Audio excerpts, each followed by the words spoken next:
नवम भाव से द्वितीय भाव तक, तीसरे भाव तक 9, 10, 11, 12, 1, 2 ये धन भाव कहलाते हैं।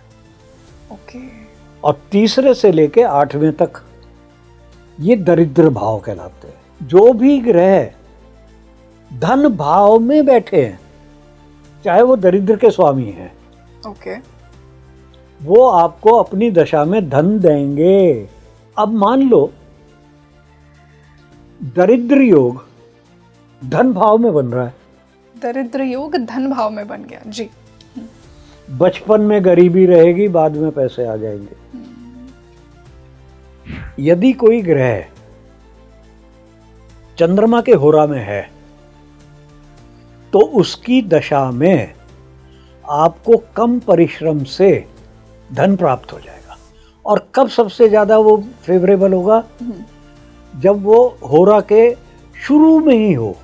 अगर कुंडली में आपके 3 ग्रह भी उच्च के हों और नीच का कोई ग्रह ना हो तो आप जीवन में तरक्की नहीं कर सकते। रियली?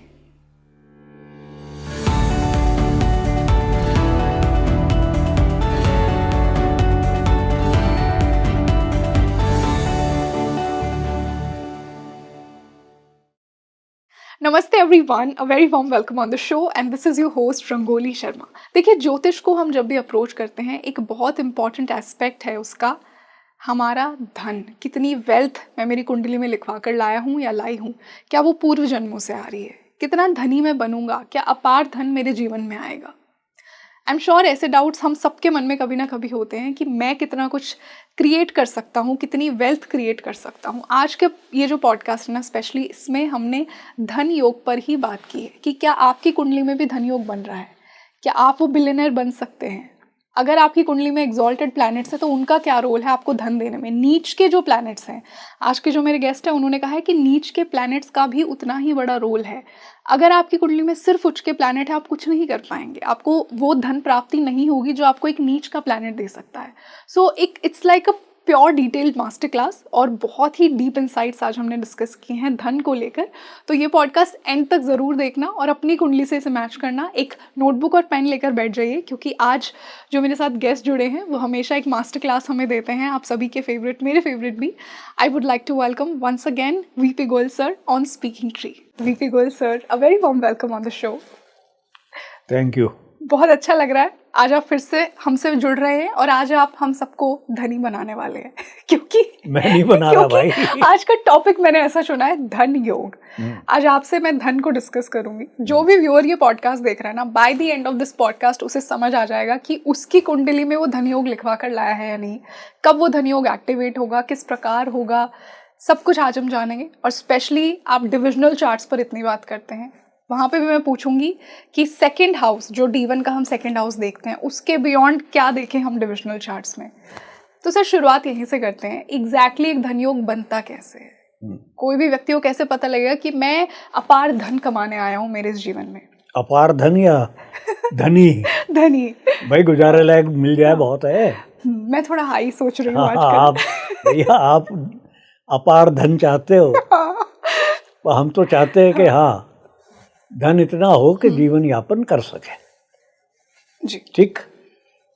खैर, धन योग की बात है तो पहले मैं क्लासिक से ही शुरू करूंगा जी, कि शास्त्रों में और क्लासिक में किस तरह से धन योग दिया हुआ है, फिर उसकी अलग अलग वेरिएशंस पे बात करेंगे। ठीक। क्लासिक में दूसरे और 11वें भाव को धन का भाव माना गया है। इनमें क्या डिफरेंस है? 11वां भाव इनकम का है, ये डिस्टिंक्शन समझना बहुत जरूरी है। 11वां भाव आय का है, इनकम का है, गेन्स का है। और जो दूसरा भाव होता है वो बैंक बैलेंस का भाव है, अक्यूमुलेटेड वेल्थ, एक्यूमुलेशन, यस, धन संचय। अब आप कमा रहे हो और अय्याशी कर रहे हैं, खर्च कर रहे हैं मजे से, तो बैंक बैलेंस होता नहीं है। हाँ। ठीक है। बहुत से क्या होता है कि दिखावा करते हैं, उधार लेके मर्सिडीज खरीद ली और फिर कुछ नहीं है, पेट्रोल के तो पैसे नहीं है, बात करेंगे ऐसी। तो खैर 2 और 11 में डिस्टिंक्शन ये है। और शास्त्र कहते हैं कि 2 और 11 भाव का संबंध या भावेश का संबंध त्रिकोण के स्वामियों से हो जाए तो व्यक्ति धनी होता है।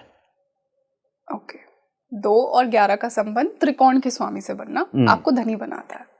अब वो त्रिकोण में मैं लगन को भी लेता हूँ। हाँ, ठीक है। एक्चुअली वो रेफर कर रहे हैं 5वें और 9वें को। 9th हाउस क्यों इंपॉर्टेंट है? क्योंकि वो भाग्य का भाव है, यस, आने वाले भाग्य का। और जो पूर्व भाग्य है वो 5वां है। ओके, पिछले जन्मों से जो आप लेकर आ रहे हैं, 5वां भाव कि जो आप पूर्व जन्म से भाग्य लेके आए, और जो आगे भाग्य आएगा वो 9वां है। वो इसी जन्म का हो या अगले जन्म का हो, ठीक। ठीक है। और लगन तो आप है ही, पर लगन को बहुत से इसलिए नहीं लेते क्योंकि वो केंद्र का भी स्वामी है। हाँ बिल्कुल सर, केंद्र का भी पार्ट है। तो ये स्टैंडर्ड व्याख्या है। आज हम इससे भी ज्यादा एक्सपेंड करके व्याख्या की बात करेंगे और कब व्यक्ति धनी होगा जी। ठीक। उसके पहले कुछ और जो धन योग के कहाँ से देखते हैं वो भी 1-2 पॉइंट बताता हूँ जी। सबसे पहले जैसा आपने होरा लगन बोली, तो होरा लगन या होरा चार्ट, डिविजनल चार्ट D2, उसको पराशर जी ने भी लिखा है ये वेल्थ का चार्ट है। अब भाई सारे प्लेनेट 2 राशियों में सिमट जाते हैं, हाँ, कर्क में या सिंह में। अब मैं धन योग कैसे बनाऊं भाई उसका? एग्जैक्टली, कैसे समझूं मैं उसको? ठीक है, तो वो धन का नहीं मैं देखता उससे, मैं उससे देखता हूं कि होरा जो है ये सौम्य है या क्रूर है। ओके। उसकी हेल्प हम लेते हैं। तो सौम्य होरा होता है चंद्रमा का और क्रूर होरा होता है सूर्य का। 2 ही होरा होते हैं। क्रूर होरा से मतलब ये नहीं है कि वो निर्दयी है, वो मेहनत कराता है, और चंद्रमा मेहनत नहीं कराता या कम कराता है। तो मैं इसको कैसे देखता हूं होरा को कि यदि कोई ग्रह चंद्रमा के होरा में है तो उसकी दशा में आपको कम परिश्रम से धन प्राप्त हो जाएगा। ओके। और कब सबसे ज्यादा वो फेवरेबल होगा? जब वो होरा के शुरू में ही हो। जैसे 0 डिग्री सम राशि है, 0 डिग्री से 15 डिग्री तक चंद्रमा का होरा होता है। तो अगर कोई 0, 1, 2, 3, 4 डिग्री पे ग्रह हो सम राशि में, तो वो चंद्रमा के होरा में होगा और बली होगा, तो वो कम एफर्ट देगा धन कमाने के लिए या अपनी पोजीशन बनाने के लिए। अगर वो 15 डिग्री पे पहुंच गया तो चंद्रमा का प्रभाव कम हो रहा है जी। अब सूर्य का शुरू हो जाएगा 15 डिग्री के बाद। ठीक है, तो वो इतना मृदु नहीं रहेगा, सरल नहीं रहेगा। ओके। क्योंकि वो सूर्य का शुरू हो रहा है। तो सूर्य के होरा में इसी तरह से 15 से 20, 16, 17, 18 में हो तो सूर्य का होरा बली होता है। ओके। तो मेहनत ज्यादा देगा। ठीक है। इस तरह से जब वो 30 डिग्री पे पहुंच गया तो सूर्य का प्रभाव कम होता जा रहा है, बल कम होता जा रहा है, मेहनत कम कराता जा रहा है। ठीक।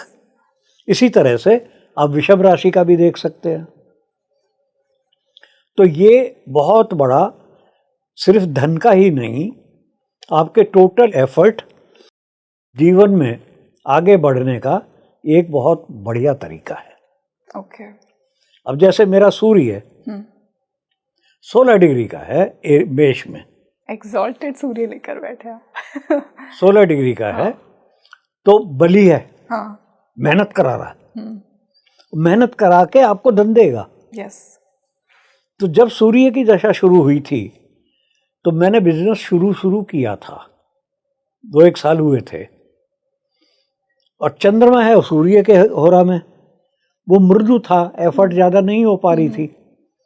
जैसे ही सूर्य की दशा शुरू हुई, जो कहते हैं ना जूते टूट गए, इतनी मेहनत करवाई, मतलब ये कहो कि दिन में महीने में 1 साला जूता तो घिस ही जाएगा। कुछ भी नहीं था, कन्वेंस नहीं था मेरे पास, पब्लिक ट्रांसपोर्ट भी मुश्किल से मैं यूज करता था, पैदल, इतने पैसे भी नहीं थे। हालांकि मैं चीफ इंजीनियर की पोस्ट छोड़ करके आया था, पर सूर्य की दशा ने, 6 साल की उस दशा ने मेरे को करोड़पति बना दिया। ये दशा मेरे को 1989 से 95 तक मिली थी, और 95 से पहले मैं एक बहुत बड़ी फैक्ट्री का मालिक बन गया था। इतनी मेहनत करी थी, 0 से शुरू करके। ये मैजिक है। ठीक है। yes. तो एक तो ये होरा हुआ। अब होरा में एक और करामाती होरा बताता हूं। ये तो पराशरी होरा की बात हो गई, इससे आप ओवरऑल इफेक्ट देख सकते हैं। okay. हर एक का ये नहीं है कि वो सूर्य बली होगा तो आपको करोड़पति बना देगा, नहीं, वो टोटल कुंडली पे डिपेंड करता है। इसके लिए सबसे बढ़िया होरा होता है लाभ मंडूक होरा। लाभ मंडूक होरा, ओके। लाभ मंडूक होरा, उससे आप अगर देखें तो उसमें सारे ग्रह सिर्फ 2 राशियों में नहीं रहते हैं। अगर कोई पहले होरा में रहता है ग्रह जन्म कुंडली में, तो वो उसी साइन में रहता है पहले होरा में, और दूसरे होरा में अगर ग्रह होता है तो वो अपनी जगह से 11वें भाव में चला जाता है। तो किसी भी 12 राशियों का चार्ट ये बनता है, और इसमें अगर आपको धन योग दिखता है तब आप धनी होंगे। बहुत ही स्ट्रेट सिंपल मेथड है। तो ये मैंने अपनी बुक्स में दिया हुआ है, लाभ मंडूक होरा। okay. तो ये हमारे 2 पॉइंट हो गए yes. होरा के। बेसिक क्लासिक का हमने बता दिया, 2, 5, 9, 11 का। ठीक। अब एक और तरीका बताता हूँ जो ज्यादातर लोग देखते हैं, okay. बहुत से लोग करते हैं, इंदु लगन। इंदु लगन, ओके। इंदु मतलब चंद्रमा। तो इंदु लगन कुंडली की बनाई जाती है, और इंदु लगन से आप धन योग देखते हैं। मतलब क्या ये चंद्र कुंडली की बात कर रहे हैं? नहीं, ओके। इसका एक तरीका है मैथमेटिकल पॉइंट्स से। अच्छा। स्टैंडर्ड किताब में किसी में मिल जाएगा, पर आपको समझना, मैं समझा भी देता हूँ भाई। यस, समझा दीजिए। ठीक है। ये बनता है लगन और चंद्रमा को लेकर के, दोनों की पोजीशन को हम जन्म कुंडली में देखते हैं। तो लगन से 9वां भाव का लॉर्ड देख लो कौन है। उसके बाद चंद्रमा से 9वां भाव, 9वां भाव भाग्य का है, वो लॉर्ड देख लो। इन दोनों लॉर्ड के बिंदु दिए गए हैं या नंबर दिए गए हैं, उन नंबरों को जोड़ दो। अब वो नंबर क्या क्या हैं? अगर सूर्य स्वामी है तो 30 पॉइंट। ओके। सन को 30 पॉइंट्स दे रहे हैं। सूर्य अगर स्वामी है तो 30 पॉइंट, नवम भाव का स्वामी, ठीक। चाहे चंद्रमा से चाहे लगन से। हम्म, चंद्रमा अगर स्वामी है तो 16 पॉइंट, ओके। 16 का नंबर दे दो। सूर्य, चंद्रमा, मंगल, मंगल अगर है तो 6 पॉइंट दे दो। मंगल को इतने कम? मंगल के 6 पॉइंट। अगर बुध है तो 8 पॉइंट, बृहस्पति है तो 10 पॉइंट, शुक्र है, शुक्र के 12 पॉइंट, ठीक, और शनि है तो 1 पॉइंट। शनि को 1 पॉइंट? 1 पॉइंट। कैसे याद रखें? हाँ, क्या रूल अप्लाई करें? रूल नहीं, याद कैसे रखो? टोटका। टोटका, यस। सूर्य महीने में साइन चेंज करता है, 30 दिन में साइन चेंज करता है, 30 नंबर दे दिए। ओके। चंद्रमा की 16 कलाएं होती हैं, हाँ, 16 याद कर लो, नंबर दे दिए। ओके, ठीक। हाँ, मंगल का घोर शत्रु है बुध। हाँ, बुध कहाँ एग्जॉल्ट होता है? 6 में। 6 में। 6 याद कर लो। ओके। बुध का घोर शत्रु है मंगल, मंगल के 8 पॉइंट, वृश्चिक के, ठीक है। उसके बाद बृहस्पति 10वीं राशि में नीच का होता है, यस। 10 पॉइंट दे दो। शुक्र 12वीं साइन में उच्च का होता है, वो धन का कारक भी है। हाँ, बिल्कुल, यस, यहाँ याद। 12 पॉइंट दे दिए। हाँ, शनि नीच होता है 1 में, एरीज में, तो 1 1 दे दिया। ये याद हो गए भाई साहब? या। ठीक है। अब इनका वो आप टोटल कर लो, दोनों 9th लॉर्ड का नंबर दे करके टोटल कर लो, और उसमें से 12 12 12 घटा दो, क्योंकि 12 राशि है हमारे पास टोटल। जी। जो बच गया उसको चंद्रमा से गिन लो कि वो कौन सी राशि आई, तो वो आपकी इंदु लगन बन जाएगी। उसको इंदु लगन बोलते हैं, ठीक है जी। अब इंदु लगन को पहले एग्जामिन करो, वहां कोई उच्च का ग्रह बैठा है, नीच का ग्रह बैठा है, शुभ ग्रह बैठे हैं, बढ़िया धन आ गया। वहां से 11वां भाव देख लो, वहां से दूसरा भाव देख लो, वहां से त्रिकोण देख लो। अब जैसे लगन से देख रहे थे वो इंदु लगन से देख लो, ठीक है। अब किसकी और कुंडली देखूं? मैं अपनी बोल देता हूं। मिथुन लगन है, ओके, ठीक है जी। तो मिथुन लगन से 9वां भाव हुआ कुंभ। हाँ, कुंभ शनि की राशि का। शनि की राशि आ गई, यस। 1 पॉइंट दे दिया, ठीक। जी। चंद्रमा वृश्चिक में है, 6ठे भाव में, 6ठे भाव में चंद्रमा। वहां से 9वां गया कर्क, दूसरा भाव, कर्क दूसरा भाव हो गया। हाँ, चंद्रमा स्वामी है वहां के, 16 पॉइंट दे दिए। ओके, 16 और 1 17, 17 पॉइंट हो गए। जी। 12 घटा दिए, कितने बच गए? 5। चंद्रमा से 5 गिन लिया, मीन आ गई, हाँ, 10th हाउस, 10th हाउस आ गया। अब मजा देख लो, करियर के थ्रू 10th हाउस में शुक्र उच्च का बैठा हुआ है, अरे वाह, ठीक है। मंगल बैठा हुआ है, और लगन का स्वामी बैठा हुआ है बुध, क्या बात है। ठीक। चलो, आज इसी के थ्रू आपकी कुंडली भी पता लग गई। 2nd हाउस में मिथुन से, इससे मीन से 2nd हाउस में उच्च का सूर्य बैठा हुआ है, और बृहस्पति से दृष्ट है, जो इंदु लगन का स्वामी है। मीन में इंदु लगन थी, यस। तो बृहस्पति इंदु लग्नेश है। 2nd हाउस को उच्च के सूर्य को दृष्ट कर रहा है, और वो भी सूर्य की राशि में बैठा हुआ है बृहस्पति। 10वें भाव को शनि महाराज भी देख रहे हैं, तो हो गया थोड़ा बहुत धन, काफी हो गया। हाँ, ठीक है जी, यस, तो थोड़ा बहुत हो गया। हाँ, अब यहाँ से धन योग भी बना लो आप, त्रिकोण के संबंध आ रहे हैं, जो भी आ रहा है, जी, तो ये इंदु लगन से हम देखते हैं। मैंने इंदु लगन को बहुत और ज़्यादा एग्जामिन किया है अपनी किताबों में। मैंने इंदु लगन आप किसी भी भाव का निकाल सकते हैं।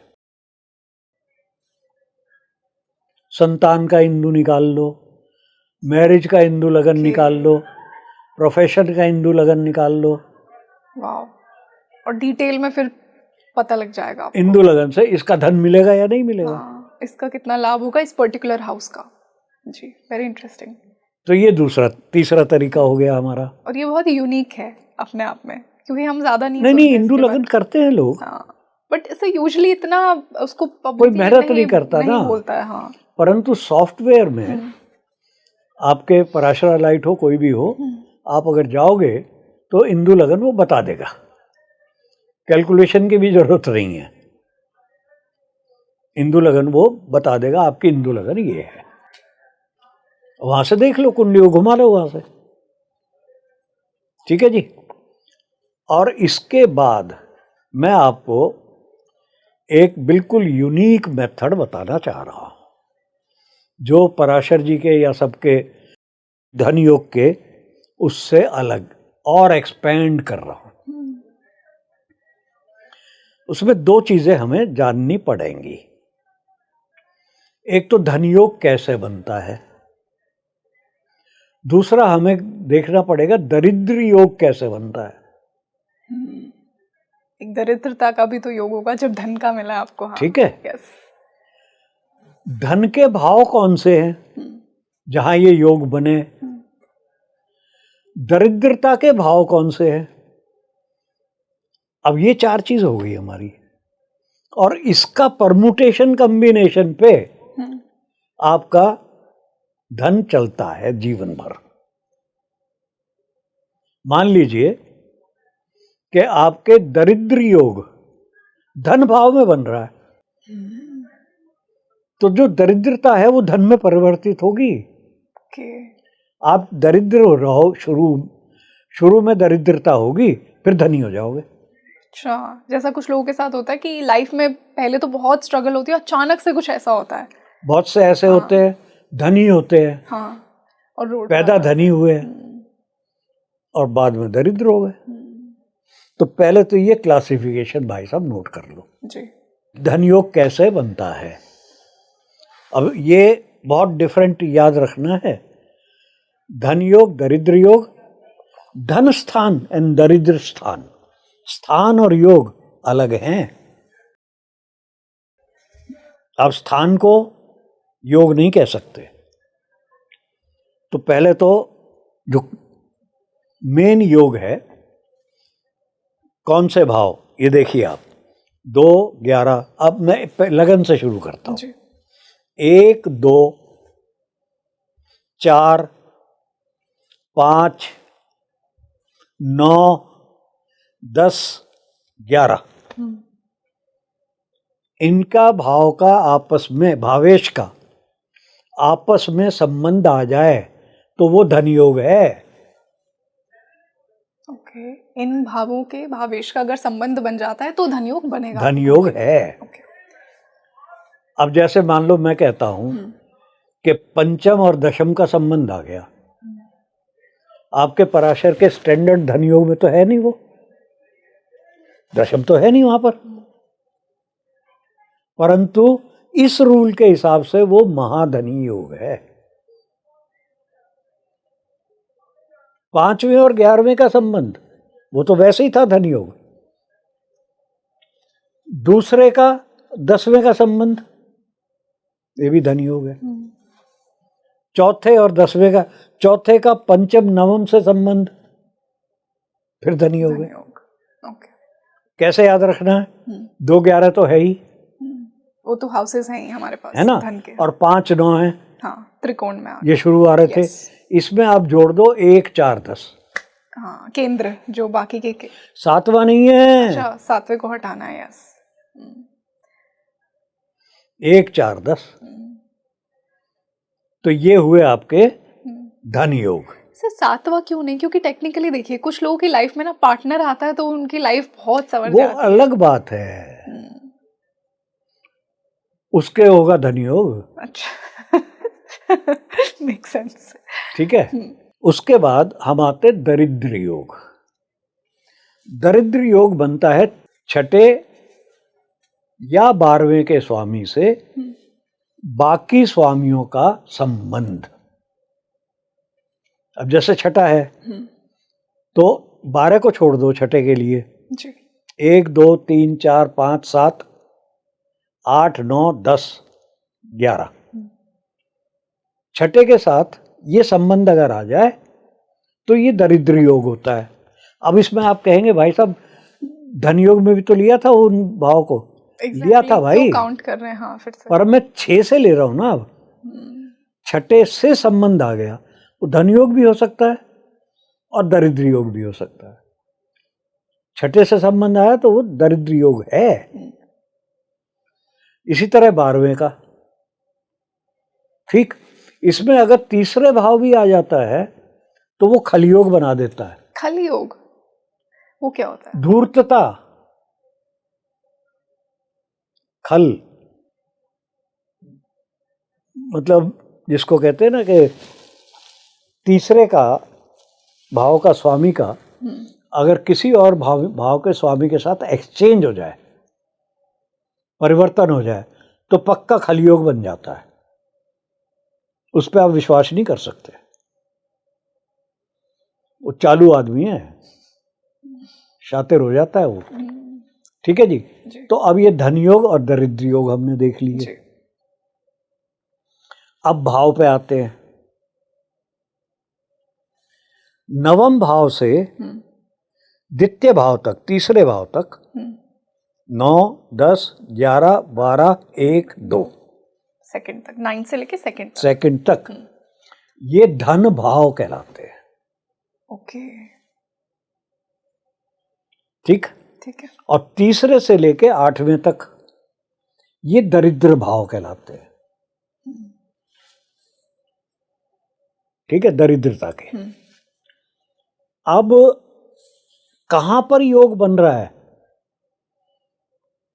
धन योग धन भाव में ही बन रहा है। वाह है नहीं? हाँ बढ़िया धन हो गया, बढ़िया धन होगा फिर तो। जो भी ग्रह धन भाव में बैठे हैं, चाहे वो दरिद्र के स्वामी हैं, ओके वो आपको अपनी दशा में धन देंगे, क्योंकि वो धन के भाव में बैठे हैं, वो आपको वही देने आए हैं। जो दरिद्र भाव में बैठे हैं वो दरिद्रता देंगे, कमी जरूर करेंगे, चाहे सड़क पे ना लाएं, पर आपके धन में कमी करेंगे उस दशा अंतर दशा में। अब मान लो दरिद्र योग धन भाव में बन रहा है। दरिद्र योग धन भाव में बन गया जी। बचपन में गरीबी रहेगी, बाद में पैसे आ जाएंगे। दरिद्रता से शुरू करोगे। धन योग दरिद्र भाव में बन रहा है, उल्टा हो जाएगा कि शुरू तो बहुत धनवान होकर करोगे, लेकिन फिर लाइफ कुछ ऐसा करेगी। उसके साथ अगर दशा दरिद्र भाव में बैठे ग्रह की भी आ गई तो और ज्यादा सपोर्ट मिल खराब कर देगा। हाँ तो ये जो मेथड है, ये शायद मैं आपके सामने दूसरी दफे ही बता रहा हूँ। I feel so lucky and so should my viewers.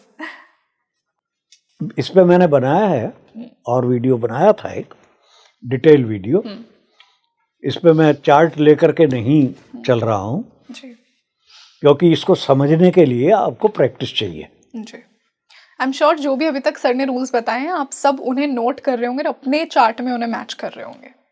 फिर भी कंफ्यूजन आएगा लोगों को। बिल्कुल सर, कंफ्यूजन इसलिए भी आएगा क्योंकि ना लोग ऐसा भी सोचते हैं कि एग्जॉल्टेड प्लैनेट मिल गया तो बहुत, कहीं ना कहीं लोगों को लगता है कि एग्जॉल्टेड मिल गया तो बहुत धन आ ही जाएगा किसी ना किसी पॉइंट पे, या नीच का मिल गया तो शायद मेरी लाइफ में कभी धन आएगा ही नहीं, ऐसा भी सोचते हैं लोग।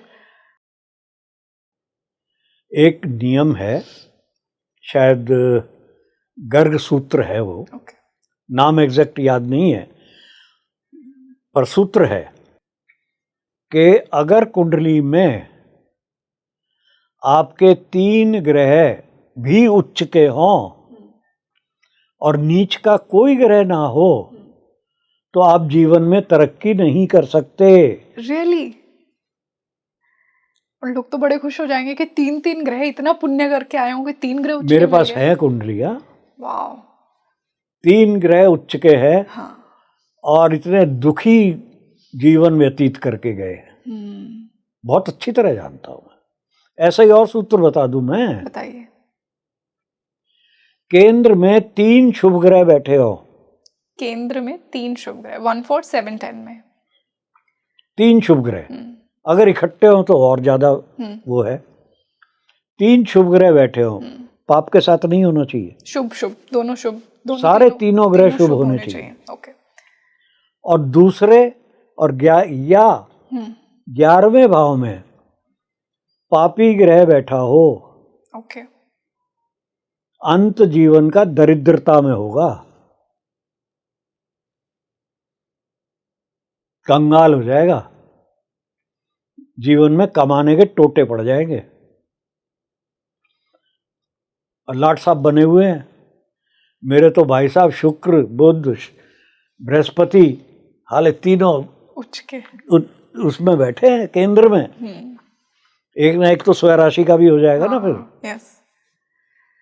लेकिन 2nd और 11th की कंडीशन अगर खराब है,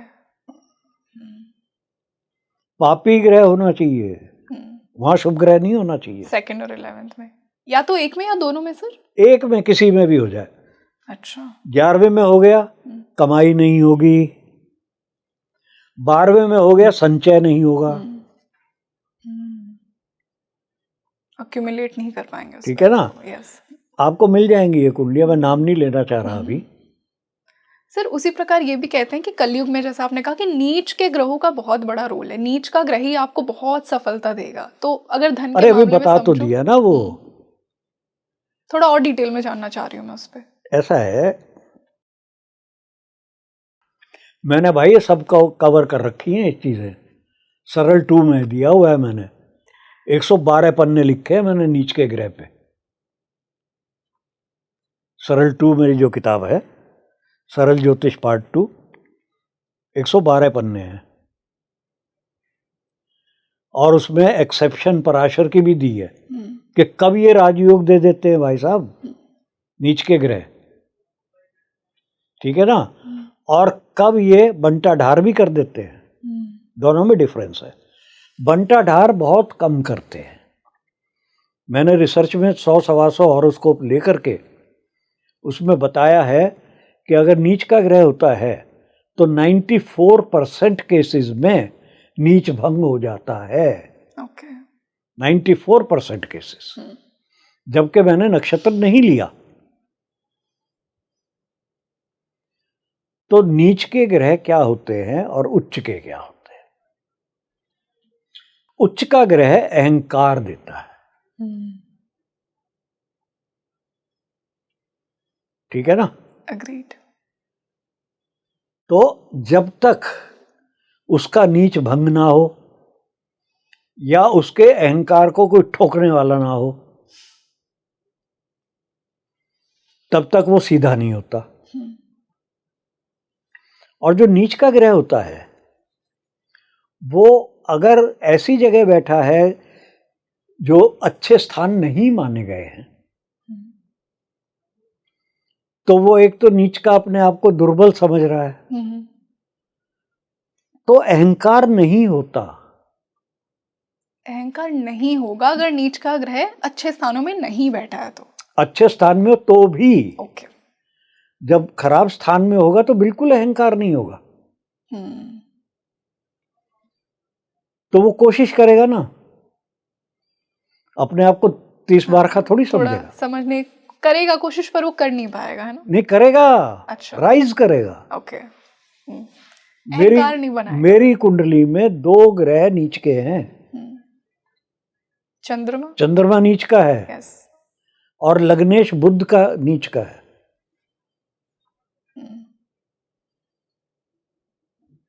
ठीक है। तो लग्नेश तो मैं ही हूं ना। हम्म, अब अहंकारी हूं मैं, स्वार्थी भी हूं, हम्म, पर पढ़ो लिखो तो कहेंगे भाई अहंकारी नहीं है, और मैं तो हूं, स्वार्थी भी हूं। ऑनेस्ट भी है, है? ऑनेस्ट भी आप एक्सेप्ट भी कर रहे हैं। हाँ हूं मैं, हम्म, ठीक है जी। और हर कोई स्वार्थी होता है, पर स्वार्थ किस लिए है वो डिफरेंस आ जाता है। किस लिए स्वार्थ है? मेरे को लोग गालियां देते रहते हैं कि कहाँ से रूल निकालते हो, ये क्या लिखते हो। मैं सुनता हूँ, ठीक है, पर मैं स्वार्थी हूँ किस लिए? ज्योतिष के लिए, one life time is not enough for astrology. ठीक है। तो मैं लगा रहता हूँ, मुझे कोई फर्क नहीं पड़ता, क्योंकि मैं स्वार्थी हूँ। गालियां देते रहो, मैं तो अपना काम करता रहूंगा,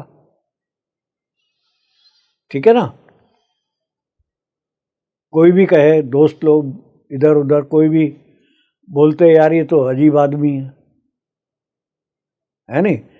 अब घर पे बोलता हूँ, जो कपड़े पहना दे यार, मुझे क्या फर्क पड़ रहा है नहीं। तो जिस चीज में स्वार्थ है पूरा है, चल रहा है। खैर, ऑफ द टॉपिक हो गया। तो हम ये बात आ रहे थे कि जो मेन रूल है, जो अभी मैंने आपको बताया, ये आपको नहीं मिलेगा, और इसी से आपको धन के उतार चढ़ाव में का पता चल जाएगा, ठीक है।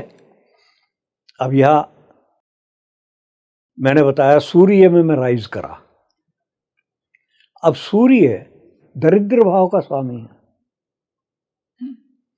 तीसरे का स्वामी, यस, दरिद्र भाव का स्वामी है, और धन भाग में आकर के बैठ गया 11th में, ठीक।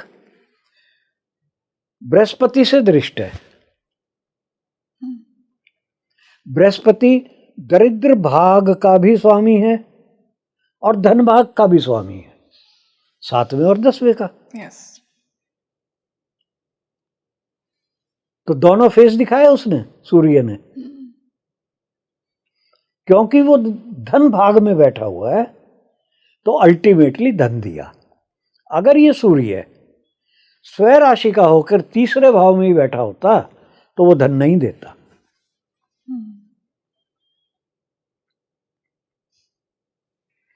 ठीक है ना जी।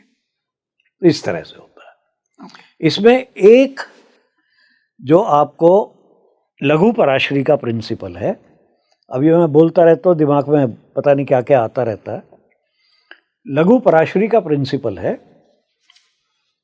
सब कोई भी प्रिंसिपल बेकार नहीं है।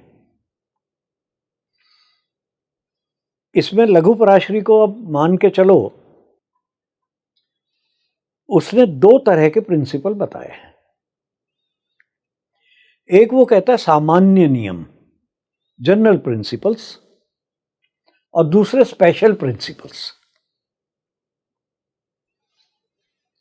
तो जो स्पेशल प्रिंसिपल्स है उनको आपको ध्यान में रखना पड़ता है, चाहे कोई भी योग देख रहे हैं, कुछ भी देख रहे हैं। शुरू में ही लघु पराशरी के उन्होंने 1-2 बातें लिखी हैं, और वो मेरे दिमाग से कभी नहीं उतरती। उन्होंने ये लिखा है कि जो दृष्टि है उनका फल अपने भाव को भी यदि वो दृष्ट कर रहे हों नहीं मिलेगा, यदि उस भाव में कोई ग्रह ना बैठा हो। ओके, तो ग्रह की प्रेजेंस जरूरी है वहां पे। जी। मैं अपनी कुंडली पे आज बात कर रहा हूं तो करता जाता हूं। अब जैसे मेरा बुध मीन राशि में है, यस, 10वें भाव में, और 4th भाव में कन्या राशि है। कन्या राशि, बिल्कुल। तो बुध कन्या राशि को देख रहे हैं, हाँ, दृष्ट कर रहे हैं। जो उसकी उच्च की राशि है। जो उसकी उच्च की राशि है, यस, अपने भाव को देख रहे हैं। हाँ, तो बुध चौथे भाव की सारी सुख सुविधा देनी चाहिए उसे, मुझे हाँ, अपनी दशा में। यस, मकान भी देना चाहिए, धन भी देना चाहिए, सारी सुख सुविधा देनी चाहिए।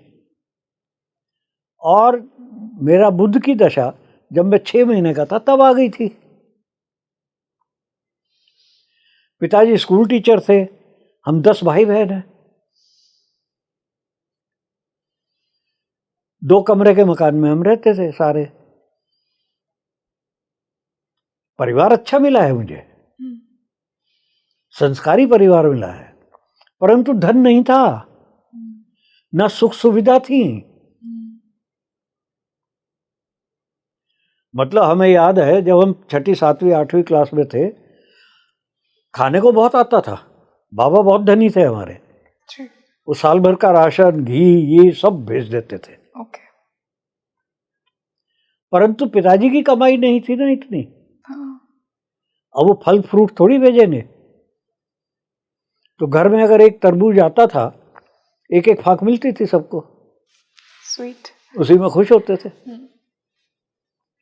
तो उस बुद्ध ने तो मेरे को बहुत ज्यादा अच्छा घर देना चाहिए था। 17 साल की दशा रही वो, यस, 16 साल की, तो 17 साल की दशा में कुछ नहीं। तो ये जो प्रिंसिपल्स हैं ये आपके इस धनयोग में भी अप्लाई होंगे। मैं किस लिए रेफरेंस में आया कि बुध लग्नेश और चतुर्थेश दोनों हैं, हाँ, पंचमेश के साथ युति में हैं, बिल्कुल, धन भाग में बैठे हैं, फिर भी नहीं दिया, फिर भी धन नहीं दिया। हाँ,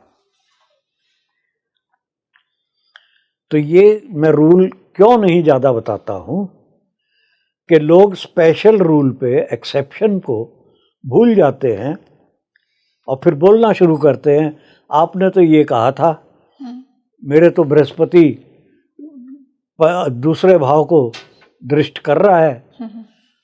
और दूसरे भाव में तो ग्रह नहीं है ना भाई। हाँ, जी, बृहस्पति की दशा में तो मेरा बैंक बैलेंस ही नहीं था। तो वो स्पेशल रूल्स जानने भी बहुत जरूरी है। सर यहाँ से ना व्यूअर्स के मन में एक डाउट होगा, आज हमने इतने धन योग के रूल्स की बात कर ली, by the end of this podcast थोड़ा सा कंफ्यूजिंग हो सकता है किसी के लिए भी, तो सिंपल और इजी मेथड्स क्या हैं अगर मैं कंक्लूड करूँ आज के इस पॉडकास्ट को? नहीं, ऐसा है, हाँ, अब वो आपके लेवल पे डिपेंड करता है विच इज कि फेयर, हाँ भाई, अब किस लेवल के आपकी स्टडी है, हाँ, पकड़ कितनी है। तो मैं तो ये कहूँगा भाई, सबसे पहला हमने होरा का बताया था, तो चंद्रमा का सूर्य का होरा देख लो भाई, वो सारे एस्पेक्ट आपके पूरे दशा को समय को कवर कर देगा। उसके बाद आप अपना लाभ मंडूक होरा बना लो। यहाँ तक भी अगर कोई नहीं जाना चाहता है तो इंदु लगन बना लो। इंदु लगन आपको बहुत अच्छा विश्लेषण दे देगा। और जो सीख गए हैं, मास्टरी है, वो मेरा ये लास्ट वाला मेथड अप्लाई कर लीजिए। हाँ, yes, interesting, so I am sure है नहीं, हाँ, हाँ बिल्कुल, वो बहुत अच्छा मेथड है। परंतु जिन्होंने थोड़ा डिवोशन से काम करेंगे तो समझ में आ जाएगा। सर एक मेरा डाउट है जो मतलब रूल से रिलेटेड नहीं है, जैसा हम पॉडकास्ट के बीच में बात कर रहे थे, कुछ लोगों के पास धन बहुत होता है पर वो दिखाते भी उतना ही है।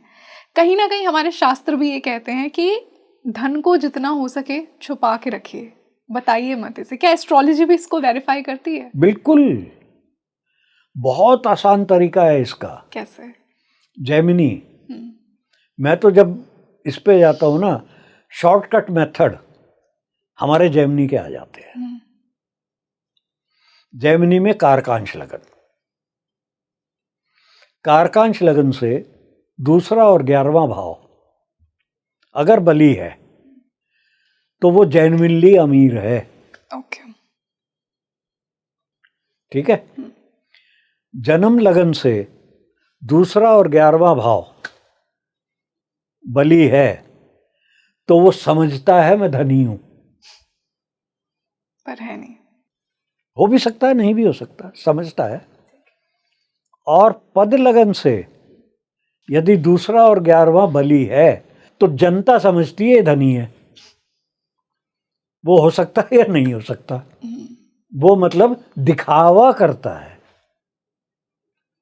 अब इसको कंपेयर कर लो, कारकांश लगन से 2 और 11 पिटे हुए हैं, मतलब वो धनी नहीं है। ओके। और पद लगन से दिखता है कि वो धनी है, तो वो उधार लेके मर्सिडीज खरीद रहा है और फिर दुनिया को दिखा रहा है, दुनिया को दिखा रहा है, वो दिखावा है। ओके। सर क्या ये भी दिखता है कुंडली में कि एथिकल और अनएथिकल तरीके से कमाया हुआ धन, ये भी आई थिंक बहुत वो इम्पोर्टेंट भी है। 8वां भाव है, 8th भाव, ओके 8th हाउस। ओके। अब इतने और डिटेल में जाएंगे। 8th का कनेक्शन धन के लाभ मंडूक में देख लो, ओके। लाभ मंडूक हो रहा में इंदु लगन से देख लो 8वें भाव का कनेक्शन, तो वो अनअर्न्ड इनकम, ब्लैक मनी थोड़ी बहुत तो आ ही जाएगी ना। जी। बहुत तरीके हैं। सर क्या ऐसा भी हो सकता है कि चार्ट ये दिखा रहा है कि पूर्व जन्म में ये आदमी बहुत धनी था, कोई राजा था या फिर भैया कुछ जो बहुत वेरीफाई किया नहीं है? कर सकते मैं हाँ। उसको नहीं बोलता। तो लोग कह देते हैं ना चार्ट देख के कि आप पूर्व जन्म में तो बहुत ही और धनी भैया रंगोली जी आप बहुत ज्यादा जा रहे हो आगे, you are becoming a big astrologer. नहीं, I am a seeker, I am a student. मैं वही कह रहा हाँ हूँ नहीं, ना, मैं पूछना चाह रही हूँ बस कि ऐसा क्या उसके होता लिए उतनी पढ़ाई और वो आना चाहिए ना। फिर है? अब मैं तो इतना हिंट दे रहा हूँ भाई 8वां है, अब करो रिसर्च, ओके। देखो सो उसको। ये मैं हमारे व्यूअर्स तक छोड़ती हूँ और मैं भी रिसर्च करूंगी। देखो Just as a किसी seeker. भी कुंडली में जो नवम भाव को हम धर्म का भाव बोलते हैं, मैं उसको धर्म नहीं कर्तव्य भाव बोलता हूँ। ओके। वही धर्म है जो आप कर्तव्य करना कर्तव्य चाहिए, वही जो आपका आपको धर्म है। एक्सपेक्टेड है। तो किसी भी वर्ग कुंडली में अगर नवम भाव खराब है तो आप कर्तव्य का पालन नहीं करते उस कुंडली का। ओके। जैसे मान लो मैरिज की कुंडली है, 9th हाउस देख लो, अगर वो ठीक ठाक है, खराब नहीं है, तो आप अपने मैरिज के धर्म का पालन करोगे, कर्म का, कर्तव्यों का पालन करोगे, नहीं तो नहीं करोगे। Okay, very interesting. आज आपने कुछ बहुत ही हमें डीप इनसाइट्स दे दिए हैं सर। स्टार्ट हमने कहाँ से किया था और हम कहाँ पर पहुँच गए। आई एम श्योर कि ऑडियंस को भी उतना ही मज़ा आया होगा और अपने चार्ट से वो ज़रूर मैच करेंगे। आपने ये सारे पॉइंट्स नोट किए होंगे, आपके और भी जो डाउट्स हैं मुझे कमेंट सेक्शन में लिखिए। As always it was such a master class with you today, so I am really grateful that you joined us today. Thank you so much. Thank you, thank you. और sir मैं हमेशा जब भी आपके साथ podcast करती हूँ I feel so lucky, क्योंकि मैं एक प्योर स्टूडेंट और प्योर सीकर की तरह यहाँ बैठती हूँ, तो मुझे बहुत आनंद आता है आपके साथ पॉडकास्ट करके। नहीं, हमें भी कोई इस तरह से कुरेदने वाले क्वेश्चन पूछे तो वो 1 घंटे के इस पॉडकास्ट में या 2-4 पॉडकास्ट में भी हाँ नहीं हो पाता है जी, तो हम हिंट दे के छोड़ देते हैं बस। बिल्कुल। आगे आपका काम करना। यस, नेक्स्ट पॉडकास्ट में उन्हें कवर करेंगे। Thank you sir. So you tell me in the comment section कि आपकी कुंडली में कोई धनयोग बन रहा है या नहीं बन रहा। आपकी कुंडली में कौन से प्लैनेट्स उच्च के हैं, कौन से नीच के हैं। आज जो सर ने रूल्स बताए अपनी कुंडली से अप्लाई कीजिए, अपनी लाइफ की स्टोरी मुझे बताइए धन से रिलेटेड। क्या आपकी जर्नी रही है, आपको क्या लगता है कि आप कुछ बहुत बड़ा करने आए हैं, कोई मिलियनर योग है आपकी कुंडली में। और भी जो भी आपके डाउट्स हैं, अपनी क्वेरीज हैं पर्सनल, वो मुझे बताइए, हम सर के साथ उन्हें ज़रूर डिस्कस करेंगे। और ये भी बताइए कि आने वाले पॉडकास्ट में मैं सर के साथ और कौन से टॉपिक्स पर बात करूं। मैं आपके लिए ऐसे ही यूनिक मास्टर क्लासेस लेकर आती रहूँगी एस्ट्रोलॉजी की, स्पेशली सर के साथ। और हम मिलते हैं जल्द ही एक और ऐसे ही डीप इंसाइटफुल पॉडकास्ट के साथ। This is your host Rangoli Sharma. I see you in another podcast. नमस्ते।